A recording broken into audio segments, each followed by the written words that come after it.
Student, हम लोग physics में अभी स्टैंडिंग वेव पढ़ रहे हैं और फिजिक्स पढ़ते वक्त हमने बार बार बोला है बच्चों, आप अपना 80% जो टाइम फिजिक्स में आप देते हैं वो अपने थ्योरी पे दीजिए, अपने कॉन्सेप्ट पे दीजिए। क्योंकि जो 20% टाइम आप अपने न्यूमेरिकल में देंगे तो वो न्यूमेरिकल क्या होगा, थ्योरी से कनेक्ट करता है।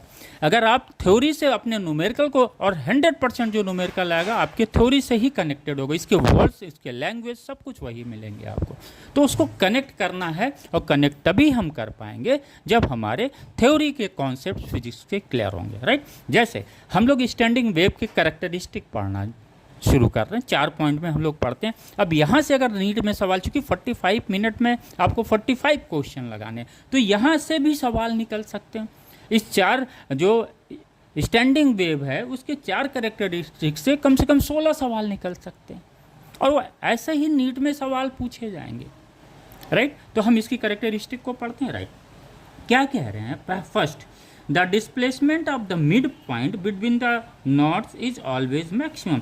अब ये पॉइंट और ये पॉइंट क्या है, नॉट्स, राइट। इनके बीच जो पॉइंट्स होगा, मिड पॉइंट, ये पॉइंट, ये क्या होगा, एंटी नॉट्स होगा। और पॉइंट्स का मतलब पार्टिकल, मीडियम पार्टिकल यहाँ पे है, और इस एंटी नॉट्स पे ये जो पार्टिकल है ये क्या है, एंटी नॉट्स कहलाएगा। उस पॉइंट को क्या बोलेंगे, एंटी नॉट्स बोलेंगे। और यहाँ पे मैक्सिमम डिस्प्लेसमेंट मिलता है compare to the other part के, राइट। इसलिए जो मैक्सिमम डिस्प्लेसमेंट जिस पॉइंट पे मिलता है उस पॉइंट्स को हम क्या बोलते हैं, एंटी नॉट्स बोलते हैं।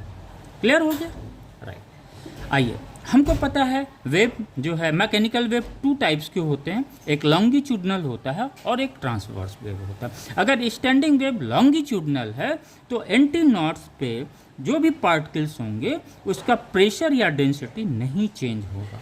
एक क्वेश्चन से यहाँ से निकला, एंटी नॉट्स पे जो पार्टिकल होंगे या जो एंटी नॉट्स का जो पॉइंट होगा उस पर उसका डेंसिटी या प्रेशर नहीं चेंज होगा, राइट। लेकिन अगर जो पार्टिकल नॉट्स पे हैं उनका प्रेशर और डेंसिटी क्या होगा, चेंज होगा। की पॉइंट है, कितना इंपॉर्टेंट पॉइंट है ये, ऐसे ही सवाल निकलेंगे। Second, except nodes all points of the medium oscillate but amplitude of oscillation is different from one point to another, it is zero at now।